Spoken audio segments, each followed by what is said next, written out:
নমস্কাৰ mid day 18 ষ্টুডিঅ'ত মই কৃপাঞ্জল ৰাজবংশী প্ৰথমটো খবৰ কোকৰাঝাৰৰ অভয়াখুটি কাণ্ডৰে জড়িত অভিযোগত আৰু সোমবাৰে দুজনক গ্ৰেপ্তাৰ কৰিছে আৰক্ষীয়ে ইতিমধ্যে এই কাণ্ডত জড়িত অভিযোগত 7 জনক গ্ৰেপ্তাৰ কৰিছে কিশোৰী দুগৰাকীক সন্দৰ্ভত টুইট যোগে প্ৰকাশ কৰিছে মুখ্যমন্ত্ৰী ডক্টৰ হিমন্ত বিশ্ব শৰ্মাই নিজৰ টুইটত মুখ্যমন্ত্ৰী হিমন্ত বিশ্ব শৰ্মাই উক্ত ঘটনাটো ধৰ্ষণ আৰু হত্যা বুলি অভিহিত কৰিছে আৰু এই সন্দৰ্ভত বিটিআৰৰ আইজিপি LR বিষ্ণয়ে তেওঁক জনোৱা বুলি টুইট যোগে সদৰি তেওঁ কৰিছে দেওবাৰে কিশোৰীগৰাকীৰ ঘৰলৈ গৈ পৰিয়ালৰ খবৰ লৈ মুখ্যমন্ত্ৰীৰ নিৰ্দেশত আৰক্ষীয়ে অধিক কঠোৰ কৰি তুলিছে তদন্ত প্ৰক্ৰিয়া ঘটনা সন্দৰ্ভত আজি সংবাদ মাধ্যমক অৱগত কৰিব বিটিআৰৰ আইজিপি LR বিষ্ণয়ে কোকৰাঝাৰৰ আৰক্ষীয়ে গ্ৰেপ্তাৰ কৰিলে ধুপুৰীৰ চাপৰৰ হানিফ আলী আৰু কোকৰাঝাৰ জিলাৰ হালবাৰীৰ জাহানুৰ ইছলাম মুজাম্মেল শেখক খুচিপাৰাৰ শংকৰদেৱ বৰ্মন আৰু হৰিৰ দলৰ আলতাফ আলীক ইয়াৰ পিছতে হালবাৰীৰ পৰা গ্ৰেপ্তাৰ কৰে নাজিবুল আলী শেখ আৰু ফৰিজুল শেখক উল্লেখযোগ্য যে দুই সম্পৰ্কীয় ভগ্নীৰ একেডাল গছতে চিপ লোৱা অৱস্থাৰ পৰা মৃতদেহ উদ্ধাৰ কৰাৰ পিছতে ৰাজ্যজুৰি সৃষ্টি হৈছিল ব্যাপক প্ৰতিক্ৰিয়াৰ জনাইছো পুনৰ এবাৰ এক ডাঙৰ খবৰ এক শেহতীয়া খবৰ এই মুহূৰ্তৰ কোকৰাঝাৰৰ অভয়াখুটি কাণ্ডত জড়িত অভিযোগত আৰু সোমবাৰে দুজনক গ্ৰেপ্তাৰ কৰিছে আৰক্ষীয়ে ইতিমধ্যে এই কাণ্ডত জড়িত অভিযোগত 7 জনক গ্ৰেপ্তাৰ কৰিছে কিশোৰী দুগৰাকী সন্দৰ্ভত টুইট যোগে প্ৰকাশ কৰিছে মুখ্যমন্ত্ৰীয়ে নিজৰ টুইটত মুখ্যমন্ত্ৰী হিমন্ত বিশ্ব শৰ্মাই উক্ত ঘটনাটো ধৰ্ষণ আৰু হত্যা বুলি অভিহিত কৰিছে আৰু এই সন্দৰ্ভত বিটিআৰৰ আইজিপি LR বিষ্ণয়ে তেওঁক জনোৱা বুলি টুইট যোগে তেওঁ সদৰি কৰিছে দেওবাৰে কিশোৰীগৰাকীৰ ঘৰলৈ গৈ পৰিয়ালৰ খবৰ লৈ মুখ্যমন্ত্ৰীৰ নিৰ্দেশত আৰক্ষীয়ে অধিক কঠোৰ কৰি তুলিছে সম্পূৰ্ণ তদন্ত প্ৰক্ৰিয়াটো ঘটনা সন্দৰ্ভত আজি সংবাদ মাধ্যমক অৱগত কৰিব বিটিআৰৰ আইজিপি গৰাকীয়ে কোকৰাঝাৰ আৰক্ষীয়ে গ্ৰেপ্তাৰ কৰিলে ধুপুৰীৰ চাপৰৰ হানিফ আলী কোকৰাঝাৰ জিলাৰ হালবাৰীৰ জাহানুৰ ইছলাম মুজাম্মেল শেখ খুচিপাৰাৰ শংকৰদেৱ বৰ্মন আৰু হৰিৰ দলৰ আলতাফ আলীক ইয়াৰ পিছতে হালবাৰীৰ পৰা গ্ৰেপ্তাৰ কৰে নাজিবুল আলী শেখ আৰু ফৰিজুল শেখক উল্লেখযোগ্য যে দুই সম্পৰ্কীয় ভগ্নীৰ একেডাল গছতে চিপ লোৱা অৱস্থাত মৃতদেহ উদ্ধাৰ কৰাৰ পিছতে ৰাজ্যজুৰি ব্যাপক প্ৰতিক্ৰিয়াৰ সৃষ্টি হৈছিল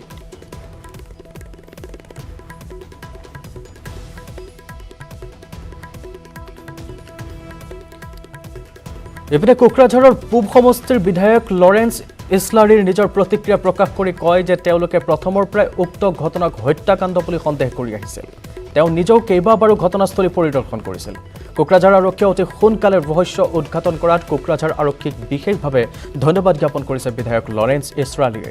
তদুপৰি গোচৰটো ফাষ্ট ট্ৰেক আদালতত বিচাৰ কৰি হত্যাকাৰীক কঠোৰ শাস্তি প্ৰদানৰ পোষকতা কৰিছে বিধায়কগৰাকীয়ে তো প্ৰথমৰ পৰাই এটা সন্দেহ হৈছিল কিবা নহয় কিবা এটা ইয়াত ৰহস্য আছে বুলি আৰু যেতিয়া আমাৰ সন্মানীয় মুখ্যমন্ত্ৰী ডাঙৰীয়া আহিছিলে তেতিয়াও আমি আছিলোঁ আমাৰ যি সন্দেহ এনেকুৱা এটা সন্দেহ আছিল যে তাত কোনোবা নিশ্চয় হত্যা কৰিছে তো আমি ধন্যবাদ জনাইছোঁ পুলিচ প্ৰশাসনক তদন্তকাৰী বিষয়াসকলক তেওঁলোকে অতি কম সময়ৰ ভিতৰতে তদন্ত কৰি পেলাই দোষীক যে চিনাক্ত কৰিছে আৰু তেওঁলোকক শাস্তি পোৱাৰ কাৰণে আইনগত যি প্ৰক্ৰিয়া আছে এই প্ৰক্ৰিয়াটো অতি সোনকালে সমাপ্ত কৰিব লাগে বুলি মই চৰকাৰৰ ওচৰত দাবী জনাইছোঁ লগতে দুখীয়া পৰিয়ালক যাতে চৰকাৰীভাৱেও তেওঁলোকে সাহায্য দিয়ে এই কথাও মই চৰকাৰক অনুৰোধ জনাইছোঁ এইটো মই দাবী জনাওঁ যে এইটো ফাষ্ট ট্ৰেকত বিচাৰটো হ'ব লাগে যাতে এটা উদাহৰণ হৈ যায় তেনেকুৱা দুষ্কৃতিকাৰীবিলাক তেনেকুৱা বদমাছ মানুহবিলাকে যাতে দুনাই কোনো ঠাইতে এনেকৈ কাম কৰিব যাতে নোৱাৰে তাৰ এটা জ্বলন্ত উদাহৰণ হিচাপে যেন মুখ্যমন্ত্ৰীৰ পাছতে এয়া প্ৰতিক্ৰিয়া প্ৰকাশ কৰিছে লৰেন্স ইছলাৰীয়ে আৰু এই সন্দৰ্ভত আমাক শেহতীয়াকৈ অধিক জনাব আমাৰ সাংবাদিক ৰিপুঞ্জয় নাথে ৰিপুঞ্জয় 11 জুনত চাঞ্চল্যকৰ ঘটনা সংঘটিত হৈছিল কোকৰাঝাৰ জিলাৰ অভয়াকুটিত আৰু ইতিমধ্যে মুখ্যমন্ত্ৰীয়ে এই চাঞ্চল্যকৰ ঘটনাক ধৰ্ষণ আৰু হত্যাকাণ্ড সংঘটিত হোৱা বুলি টুইট যোগে জানিব দিছে আৰু এই মুখ্যমন্ত্ৰীৰ ঘোষণাই সমগ্ৰ ঘটনা নতুন মোৰ দিয়া পৰিলক্ষিত হৈছে আৰু মই এতিয়া উপস্থিত আছোঁ এই ভুক্তভোগী পৰিয়ালৰ বাসগৃহত আৰু এয়া দেখিব পাইছে যে ইয়াতে সমবেত হৈছে এই ধৰণে ৰাইজ আৰু তেওঁলোকে এটা আশা কৰিছে যে যিসকল দুৰ্বৃত্ত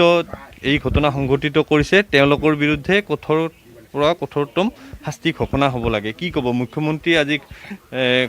টুইট যোগে এটা ঘোষণা কৰিছে যে এই হত্যাকাণ্ড বুলি এই ঘটনা এতিয়া আপোনালোকৰ প্ৰতিক্ৰিয়া কি আমি বিচাৰিছোঁ মানে মই ভণ্টিজনীক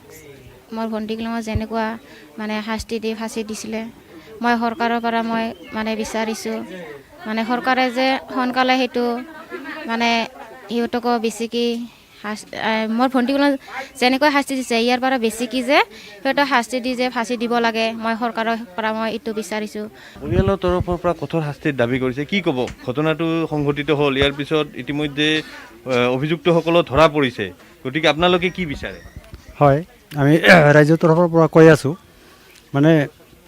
সকলো মানে কিশোৰী দুজনক যেনেকৈ মানে অপদস্থ কৰি বা মানে ধৰ্ষণ কৰি সিহঁতক মানে মাৰি মানে গছত ওলমি থৈছে, ঠিক তেনেকৈ আমি ৰাইজৰ তৰফৰ পৰা বিচাৰোঁ যে মানে সিহঁতকো এনেকৈ মানে যাতে ফাঁচি দি সিহঁতকো এনে ওলমাই থৈ দিয়ে, সেইটোৱে মানে আৰু মানে অতি সোনকালে যে চৰকাৰে যে বা প্ৰশাসনে যে এই দুৰ্বৃত্তসকলক যে সোনকালে ওলাই ল'লে বা কৰায়ত্ব কৰি ল'লে, সেইটো আমি চৰকাৰক বা প্ৰশাসনক আমি অশেষ ৰাইজৰ তৰফৰ পৰা ধন্যবাদ জ্ঞাপন কৰিছোঁ। মোক বিচাৰিছোঁ ৰাইজক কৃষক মন্ত্ৰীকো মই কৈছোঁ, নিজেও কৈছোঁ যে ওই লোকগিলাক মোৰ বেটিগিলাক যিগিলাক শাস্তি কৰিছে নষ্ট কৰিছে, যেরকম মোর সাহস শতগুলো যে দুইটা যে কান্দিয়া আছিল, কত চিলা বকরা কত রকম করিয়া আছিল, সেই করিয়া কষ্ট করিয়া যেরকম মারছে তাক মুই কয়া আছোঁ মুই যে ওই মানুহগুলো পাইলে যে ফাঁসি অর্ডার, তাহলে আমি ভাল পাইম, শান্তি লাগিব। মুখ্যমন্ত্রী যি ধৰণে তদন্ত কৰি এই ঘোষণা আগবঢ়াইছে, ইয়াক লৈ কিন্তু পৰিয়ালবৰ্গ কিছু হ'লেও সন্তোষ প্ৰকাশ কৰিছে, কিয়নো এই ক্ষেত্ৰত তদন্ত আগবাঢ়িছে আৰু এই মুহূৰ্তত পৰিয়ালৰ তৰফৰ পৰা দাবী উত্থাপন কৰিছে যিসকল অভিযুক্ত এই ধৰা পৰিছে বা যিসকল অভিযুক্ত জড়িত আছে এই সমগ্ৰ ঘটনাত তেওঁলোকৰ বিৰুদ্ধে কঠোৰ ব্যৱস্থা গ্ৰহণ কৰি মৃত্যুদণ্ড দিয়াৰ বাবে পৰিয়াল তথা স্থানীয় ৰাইজৰ তৰফৰ পৰা দাবী উত্থাপন কৰিছে। উপানন্দ শৰ্মা, ধন্যবাদ আপোনাক। মাজুলীৰ এগৰাকী সত্ৰাধিকাৰৰ উচুপনি খহনীয়াৰ কালৰূপত আহতগুৰি বৰসত্ৰক হেৰুৱাই পেলোৱাৰ উপক্ৰম দেখি শোকত বিহ্বল হৈ পৰিছে সত্ৰাধিকাৰ ৰূপচন্দ্ৰ গোস্বামী। মাজুলীৰ একমাত্ৰ কাল সংহতিৰ সত্ৰ ঐতিহাসিক আহতগুৰি বৰসত্ৰ 1642 চনতে শ্ৰীৰাম আটাই প্ৰতিষ্ঠা কৰিছিল। কিন্তু সত্ৰীয়া সংস্কৃতিৰ বৰঘৰ স্বৰূপ মাজুলীৰ একমাত্ৰ কাল সংহতিৰ সত্ৰ আহতগুৰি বৰসত্ৰলৈ ব্ৰহ্মপুত্ৰৰ খহনীয়াই কঢ়িয়াই আনিছে তীব্ৰ ভাবুকি। পূৰ্বে 9 বাৰকৈ খহনীয়াৰ কবলত পৰি সত্ৰখনৰ বহুতো অমূল্য সম্পদ ব্ৰহ্মপুত্ৰৰ বুকুত বিলীন হৈছিল। কিন্তু এইবাৰ খহনীয়াত সত্ৰৰ লগতে সত্ৰাধিকাৰ, ভকত বৈষ্ণৱ আৰু অৱশিষ্ট সকলো ব্ৰহ্মপুত্ৰৰ বুকুত জাহ যোৱাৰ আশংকাত এনেদৰে উচুপি উঠিল সত্ৰাধিকাৰগৰাকী। সত্ৰাধিকাৰ ৰূপচন্দ্ৰ গোস্বামী প্ৰত্যেক বছৰে ব্ৰহ্মপুত্ৰৰ কাল খহনীয়াই তেওঁৰ সেই উচুপনি বৃদ্ধি কৰি আহিছে। এতিয়াও মাৰ যোৱা নাই তেওঁৰ সেই উচুপনি। আহতগুৰি বৰসত্ৰক হেৰুৱাই পেলোৱাৰ উপক্ৰম দেখি তেওঁ শোকত ভাগি পৰিছে, বিহ্বল হৈ পৰিছে এইগৰাকী সত্ৰাধিকাৰ ৰূপচন্দ্ৰ গোস্বামী। যদি ব্ৰহ্মপুত্ৰই খহায় আমাৰ যাবলৈ কিনিও ব্যৱস্থা নাই, কাৰণ আমি আৰ্থিকভাৱে খুব দুৰ্বল। যদিহে তেওঁলোকক জীয়াই নাথাকে বাসুদেৱ মহাপ্ৰভু বা এই পুৰণা যিকেইটা বৰ্তমান সম্পদ আছে তাকো যদি আমি ৰাখিব নোৱাৰোঁ, গতিকে আমি উত্তৰ পুৰুষক কি দি যাম, সেই চিন্তাত আমি চিন্তিত হৈ গতিকে শেষ আমি সিদ্ধান্ত এটাই গ্ৰহণ কৰিছোঁ যে নদীয়ে যেতিয়া খহাব গতিকে তাতে আমিও সকলো সত্ৰাধিকাৰ হওক বা গুৰু পৰিয়াল হওক, সত্ৰৰ যিখিনি ভকত বৈষ্ণৱ আছে সকলো তাতে জাহ যোৱাৰ বাহিৰে আৰু তাৰ বিকল্প চিন্তা একো নহ'ব বুলি আমাৰ চিন্তা। মিড-ডে 18 অব্যাহত থাকিব লৈছে এটা বাণিজ্যিক বিৰতি। বাগিচা প্ৰাথমিক বিদ্যালয়ত বৈজ্ঞানিক পদ্ধতিৰে ঘাঁহ উৎপাদন কৰিছে বিদ্যালয়খনৰ প্ৰধান শিক্ষকগৰাকীয়ে। বিদ্যালয়খনৰ প্ৰধান শিক্ষক যতীন বৰদলৈয়ে 2015 চনৰ পৰাই নিজ বিদ্যালয়খনত উৎপাদন কৰি আহিছে 5 বিধ ভিন্ন প্ৰজাতিৰ উন্নতমানৰ ঘাঁহ। প্ৰতি বছৰে বানৰ কবলত পৰা কাজিৰঙাৰ দাঁতি কাষৰীয়া অঞ্চলৰ বহু লোকে আশ্ৰয় লয়হি বিদ্যালয়খনৰ বান শিবিৰত, য'ত খাদ্যৰ সংকটত ভোগে বহু পশুধনে। নিজ বিদ্যালয়ত উৎপাদিত ঘাঁহ পশুধনক খুওৱাৰ উদ্দেশ্যই প্ৰতি বছৰে বিদ্যালয়খনৰ শিক্ষকগৰাকীয়ে এই ঘাঁহ উৎপাদন কৰি আহিছে। খবৰ এবাৰ হোজাইৰ লংকাৰ মাধৱদেৱ পথত নিশা বিধ্বংসী অগ্নিকাণ্ড।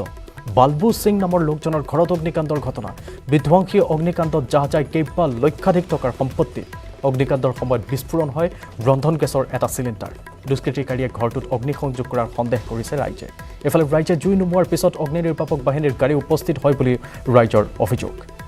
খবৰ এবাৰ বশিষ্ঠৰ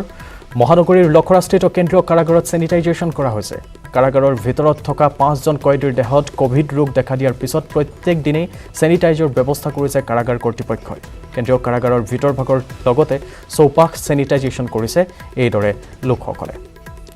ৰাজ্যত অব্যাহত আছে হস্তি মানুহৰ সংঘাত মহানগৰীৰ সমীপৱৰ্তী চন্দ্ৰপুৰৰ পানবাৰী অঞ্চলত বনৰীয়া হাতীৰ তাণ্ডৱ সোমবাৰে নিশা আমচাং অভয়াৰণ্যৰ পৰা খাদ্যৰ সন্ধানত ওলাই অহা এটা বন্য হস্তিয়ে পানবাৰীৰ মিছামাৰী অঞ্চলৰ এটা বাসগৃহৰ লগতে এখন দোকান লণ্ডভণ্ড কৰে অঞ্চলটোৰ নমিতা বড়ো নামৰ এগৰাকী বিধৱা মহিলাৰ এটি বাসগৃহৰ লগতে মৰমী দৈমাৰী নামৰ আন এগৰাকী বিধৱা মহিলাৰ দোকান এখনত বন্য হস্তিটোৱে ধ্বংসলীলা চলায় বন্য হস্তিটোৱে দোকানখনৰ পৰা চাউল ভক্ষণ কৰাৰ লগতে দোকানখনৰ সকলো সামগ্ৰী বিনষ্ট কৰে এবাৰ খবৰ হাজোৰ বস্ত্ৰনগৰী শুৱালকুছিত কোভিডৰ গণসংক্ৰমণক লৈ কঠোৰ হৈছে জিলা প্ৰশাসন 7 দিনৰ বাবে বন্ধ কৰাৰ নিৰ্দেশনা অত্যাধিক জনসমাগম হোৱা দৈনিক বজাৰ এলেকা কোভিড পৰিস্থিতিৰ বাবে সিদ্ধান্ত জিলা প্ৰশাসনৰ ৰাজ্যৰ অন্য প্ৰান্তৰ তুলনাত শুৱালকুছি অঞ্চলত ৰোগীৰ সংখ্যা বৃদ্ধি হোৱাৰ পৰিপ্ৰেক্ষিতত শুৱালকুছি ডাক বঙলাত কামৰূপ জিলা প্ৰশাসনৰ উদ্যোগত অনুষ্ঠিত হয় এই বৈঠকত দেওয়া হয় এই সিদ্ধান্ত এই সভাত উপস্থিত থাকে কামৰূপ জিলা উপায়ুক্তৰ লগতে হাজো চক্ৰ বিষয়া শুৱালকুছি স্বাস্থ্য বিভাগৰ কেইবাজনো চিকিৎসক পঞ্চায়ত প্ৰতিনিধিৰ লগতে অঞ্চলটোৰ গাঁওবুঢ়াসকল এই সভাৰ সিদ্ধান্ত মৰ্মে আজিৰ পৰা 21 জুনলৈ বন্ধ থাকিব শুৱালকুছিৰ দৈনিক বজাৰ এলেকা শাক-পাচলিৰ বজাৰৰ লগতে অত্যধিক জনসমাগম হোৱা ব্যৱসায় এলেকাত থাকিব প্ৰশাসনৰ কঠোৰ নিৰ্দেশনা খবৰ এবাৰ কলিয়াবৰ মহকুমাৰ অন্তৰ্গত কুথৰিৰ নজানত শক্তি বিভাগৰ মৰণ ফাণ্ড বিদ্যুতৰ খুঁটাৰ বিপৰীতে হাই ভোল্টেজ তাঁৰ গছত লগালে বিদ্যুৎ বিভাগে হাই ভোল্টেজ বিদ্যুতৰ তাঁৰ পকী বিদ্যুৎ খুঁটাৰ পৰিৱৰ্তে গছত লগোৱাত আতংকত ভুগিছে এতিয়া স্থানীয় ৰাইজ যিকোনো মুহূৰ্তত গছজোপাৰ পৰা দুৰ্ঘটনা সংঘটিত হোৱাৰ আশংকা কৰিছে নজন গাঁওবাসীয়ে স্থানীয় লোকসকলে বিভিন্ন সময়ত নগাঁও বিদ্যুৎ বিভাগক অৱগত কৰি অহাৰ পাছতো আজি পৰ্যন্ত বিভাগটোৱে গুৰুত্ব নিদিয়াৰ অভিযোগ তুলিছে স্থানীয় ৰাইজে দেবাংগনা কলিতাই লাভ কৰিলে জামিন দিল্লী উচ্চ ন্যায়ালয়ে আজি প্ৰদান কৰিলে জামিন দেবাংগনাৰ লগতে জামিন লাভ কৰিলে নাতাশা নাৰৱালে দুয়োগৰাকী জেএনইউৰ গৱেষক ছাত্ৰী দিল্লী আৰক্ষীয়ে UAPAৰ অধীনত গোচৰ ৰুজু কৰিছিল দিল্লী আৰক্ষীয়ে 2020ৰ মে মাহত গ্ৰেপ্তাৰ কৰিছিল কা বিৰোধী প্ৰতিবাদত অংশ লৈছিল দুয়োগৰাকীয়ে আজি জামিয়া মিলিয়া ইছলামিয়া ছাত্ৰ আসিফ ইকবাল তানহাইও জামিন লাভ কৰিছে যোৱা এবছৰৰ অধিক কাল দেবাংগনা তিহাৰ জেলত বন্দী হৈ আছিল জনাইছো শেহতীয়া খবৰ মুকলি আকাশৰ তললৈ দেবাংগনা দিল্লী উচ্চ ন্যায়ালয়ে আজি প্ৰদান কৰিলে জামিন দেবাংগনাৰ লগতে জামিন লাভ কৰিলে নাতাশা নাৰৱালে দুয়োগৰাকী জেএনইউৰ গৱেষক ছাত্ৰী দিল্লী আৰক্ষীয়ে UAPAৰ অধীনত গোচৰ ৰুজু কৰিছিল দিল্লী আৰক্ষীয়ে 2020ৰ মে মাহত গ্ৰেপ্তাৰ কৰিছিল দেবাংগনা কলিতাক কা বিৰোধী প্ৰতিবাদত অংশ লৈছিল দুয়োগৰাকীয়ে আজি জামিয়া মিলিয়া ইছলামিয়া ছাত্ৰ আসিফ ইকবাল তনহাইও লাভ কৰিছে জামিন যোৱা এবছৰৰ অধিক কাল দেবাংগনা তিহাৰ জেলত বন্দী হৈ আছিল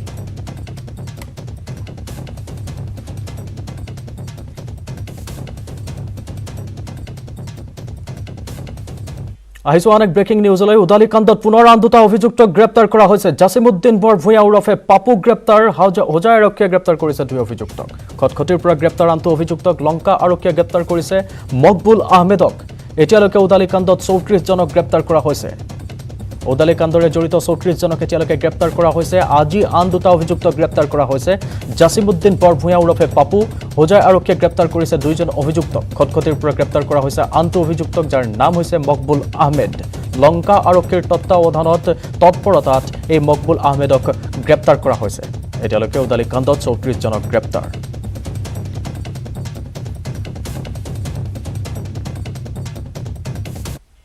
ভাৰতত ক্ৰমাৎ হ্ৰাস পাইছে কৰোনা আক্ৰান্তৰ সংখ্যা বিগত 24 ঘণ্টাত 60,471 গৰাকী লোক নতুনকৈ কৰোনাত আক্ৰান্ত হৈছে 75 দিনৰ ভিতৰত সৰ্বনিম্ন কৰোনা আক্ৰান্তৰ সংখ্যা এদিনতে 1,17,525 গৰাকীয়ে লোক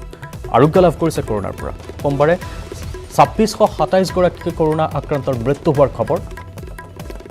কৰোনা সংক্ৰমণৰ হাৰ 3.45% কৰোনাৰ পৰা আৰোগ্যৰ হাৰ 95.64% পুনৰবাৰ জনাইছো এবাৰ ভাৰতত কৰোনাৰ সংক্ৰমণৰ হাৰ ক্ৰমাৎ হ্ৰাস পাইছে যি এটা সুখবৰ দেশবাসীৰ বাবে বিগত 24 ঘণ্টাত 60,471 গৰাকী লোক নতুনকৈ কৰোনাত আক্ৰান্ত হৈছে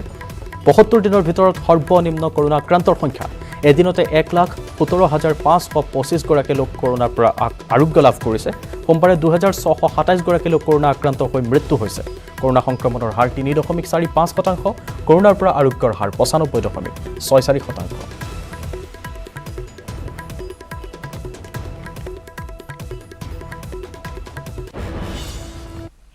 ৰাজ্যত কোভিড মহামাৰীৰ সংহাৰী ৰূপ ধাৰণ কৰাৰ সময়ত বজাৰত এবিধ বিশেষ গছে ব্যাপক চাহিদা অৰ্জন কৰিবলৈ সক্ষম হৈছে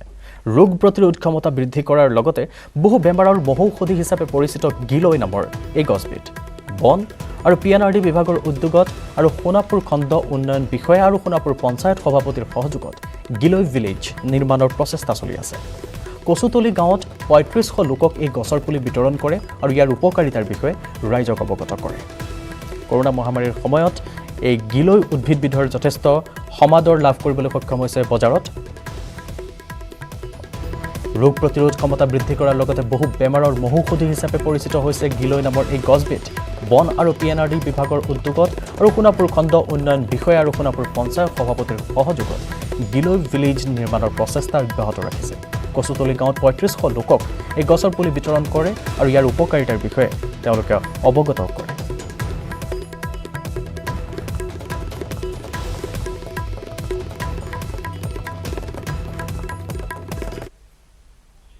খানাপাৰাৰ দেৱনগৰত প্ৰশাসনৰ উচ্ছেদ অভিযান আৰক্ষী জিলা প্ৰশাসন বন বিভাগে চলাইছে উচ্ছেদ অভিযান কৰোনা আৰু আংশিক লকডাউনৰ সুযোগ লৈ অবৈধভাৱে সাজিছিল ঘৰ চেগুন গছ কাটি নিৰ্মাণ কৰিছিল 10ৰ পৰা 15টাকৈ ঘৰ আৰু সম্প্ৰতি এতিয়া উচ্ছেদ অভিযান চলিছে খানাপাৰাৰ দেৱনগৰত আৰক্ষী জিলা প্ৰশাসন বন বিভাগে চলাইছে উচ্ছেদ অভিযান কৰোনা আৰু আংশিক লকডাউনৰ সুযোগ লৈ অবৈধভাৱে সাজিছিল এই ঘৰসমূহ চেগুন গছ কাটি নিৰ্মাণ কৰিছিল তাত 10ৰ পৰা 15টাকৈ ঘৰ অৱশেষত প্ৰশাসনৰ হাতুৰা পৰিল এই অবৈধ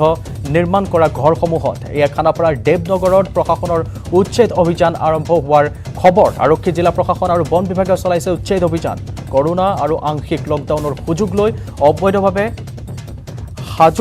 সাজিছিল ঘৰ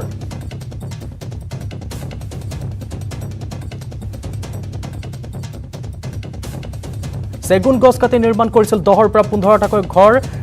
শেহতীয়া খবৰ জানিবৰ বাবে আমি ফোনযোগে সংযুক্ত হৈছোঁ আমাৰ সৈতে সংযুক্ত হৈছে সাংবাদিক আমাৰ হিৰকজ্যোতি মালাকৰ হিৰক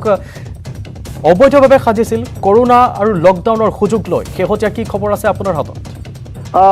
হয় ইতিমধ্যে আপোনালোকে টিভি স্ক্ৰীণত প্ৰত্যক্ষ কৰিছে যে এই দৃশ্য হৈছে খানাপাৰাৰ যি দেৱনগৰ আছে দেৱনগৰ দৃশ্য আৰু এই দেৱনগৰ দৃশ্য যিবোৰ ঘৰ প্ৰত্যক্ষ কৰিছে আপোনালোকে উচ্ছেদ চলোৱা ঘৰসমূহ এই ঘৰসমূহ হৈছে আংশিক লকডাউন আৰু কৰোনাৰ সময়ত যিহেতু একাংশ লোকে অবৈধভাৱে নিৰ্মাণ কৰিছিল আৰু সেই লোকসকল ৰাতিৰ ভিতৰতে এই ঘৰসমূহ নিৰ্মাণ কৰিছিল এটা ৰাতিৰ ভিতৰতে এখন গাঁৱৰ হিচাপে পৰিগণিত হৈছিল 10ৰ পৰা 15টা বাসগৃহ এই বাসগৃহসমূহ যিহেতু প্ৰশাসনে আজি উচ্ছেদ চলোৱা দেখিবলৈ পোৱা যায় প্ৰশাসনৰ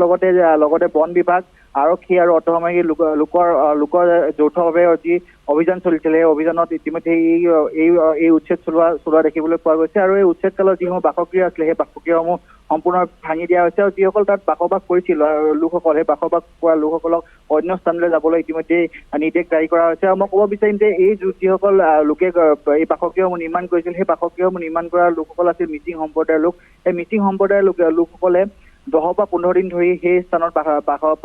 বসবাস কৰিছিল আৰু বসবাস কৰাৰ পিছতে এখন গাঁও হিচাপে পৰিগণিত হৈছিল বিশেষকৈ জোনাই ধেমাজি লখিমপুৰ এনেধৰণৰ যিবোৰ জিলা আছে সেই জিলাসমূহৰ পৰা এই লোকসকল আহিছিল আৰু লোকসকল আহি এই বসতি স্থাপন কৰিছিল আৰু ইতিমধ্যে একচুৱেলি এতিয়া তেওঁলোকে কামৰ অনুসন্ধানত আহে ইয়াতে যিহেতু লকডাউন আপোনালোকে সকলোৱে জানে কাম নাই কাম বিচাৰি আহে গুৱাহাটীত তেনেকৈ তেওঁলোকে ইয়াতে বসবাস কৰিব আহিছে 10টা বুলি শুনিছোঁ আৰু এটা কথা শুনিব পাইছোঁ যে যিহেতু লকডাউন তেওঁলোকে ভাড়া ঘৰত আছিল এতিয়া কাম নাই ভাড়া দিবৰ পইচা নাই তেওঁলোকে ইয়ালৈ অহা বুলি গম পাইছোঁ হয় প্ৰশাসনে নিজে আহি আমাৰ লগত আলোচনা কৰিছে এই আলোচনা মৰ্মে আমি তেওঁলোকৰ লগত সহযোগ কৰি ঘৰখিনি ভাঙি দিছোঁ হয় গোটেইখিনি ঘৰ এতিয়া উচ্ছেদ কৰি দিয়া হৈছে আৰু কথাও দিছোঁ যে তেওঁলোকক আমি কথা দিছোঁ যে আমি দুনাইত ইয়াতে কোনো প্ৰৱেশ কৰিব নিদিওঁ ক'ত যাব বা কি কৰিব এনেধৰণৰ কিবা আপোনালোকে কথা পাতিছে নেকি তেওঁলোকৰ লগত নাই তেওঁলোকে আমাক কথা পতা নাই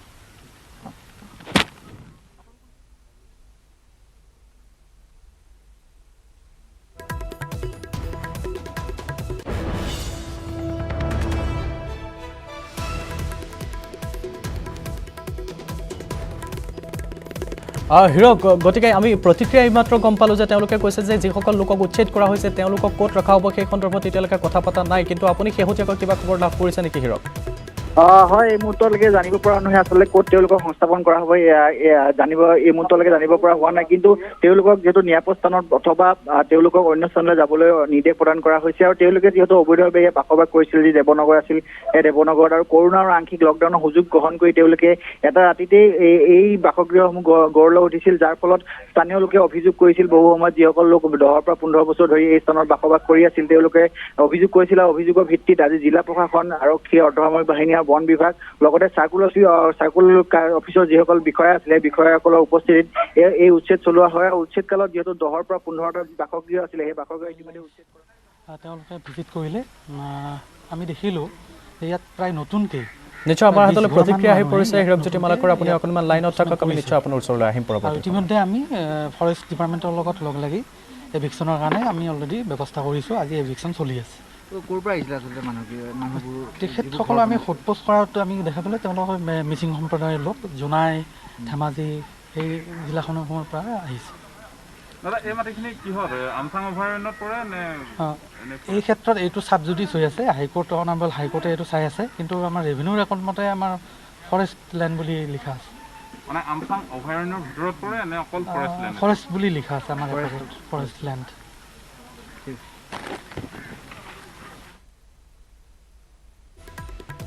ফৰেষ্টৰ মাটি বুলি কৈছে হীৰকজ্যোতি মালাকৰ, তেওঁলোকে কৈছে যে অভয়াৰণ্যৰ ভিতৰত নপৰে, ফৰেষ্টৰ মাটি। তেওঁ শেহতীয়াকৈ আৰু কি খবৰ আছে আপোনাৰ হাতত?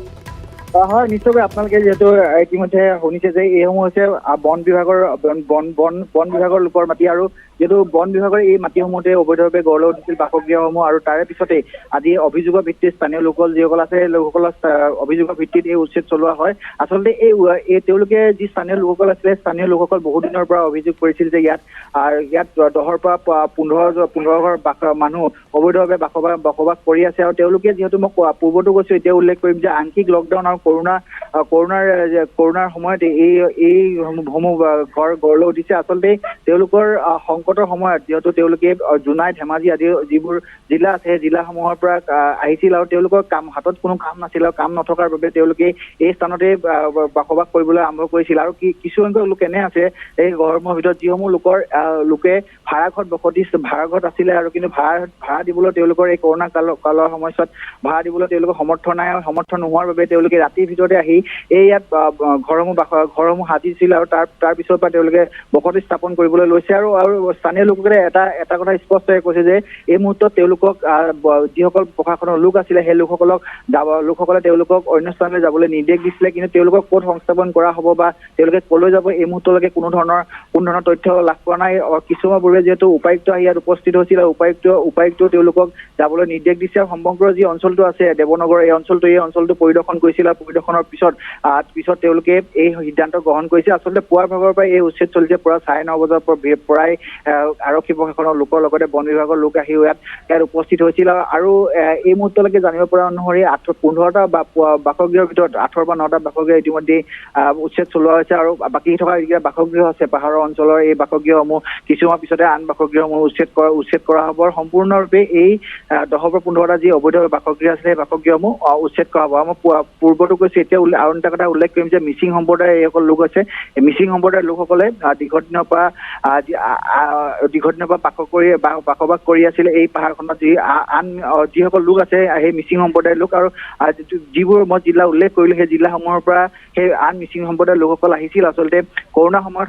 সংকট কঢ়িয়াই অনাৰ ফলত তেওঁলোকৰ ঘৰ ভাড়া দিবলৈ সমৰ্থন আছিল বা অন্যান্য সমৰ্থন আছিলে, সেইবাবে তেওঁলোকে ইয়াত বসতি স্থাপন কৰিবলৈ লয়। সেই বসতি স্থাপন কৰাৰ কথা স্থানীয় লোকে গম পোৱাৰ পিছত সেই অভিযোগ উত্থাপন কৰে জিলা প্ৰশাসনক আৰু অভিযোগৰ ভিত্তিত প্ৰশাসনে তেওঁলোকৰ ওপৰত উচ্ছেদ অভিযান চলাইছে। ধন্যবাদ জনাইছোঁ হীৰকজ্যোতি মালাকৰ এইখিনি খবৰৰ বাবে। পৰৱৰ্তী সময়ত আমি আপোনাৰ সৈতে সংযুক্ত হ'ম অধিক খবৰৰ বাবে। আমি জনালোঁ যে খানাপাৰাৰ দেৱনগৰ প্ৰশাসনৰ এইদৰে উচ্ছেদ অভিযান চলিছে আৰু আৰক্ষী জিলা প্ৰশাসনে বন বিভাগে চলাইছিল এই উচ্ছেদ অভিযান আৰু কৰোণা আৰু আংশিক লকডাউনৰ সুযোগ লৈ অবৈধভাৱে সাজিছিল ঘৰ, চেগুন গছ কাটি নিৰ্মাণ কৰিছিল 10 পৰা 15টা ঘৰ। প্ৰশাসনৰ অভিযান চলি আছে আৰু তেওঁলোকক উচ্ছেদ অভিযানো তেওঁলোকে অব্যাহত ৰাখিছে।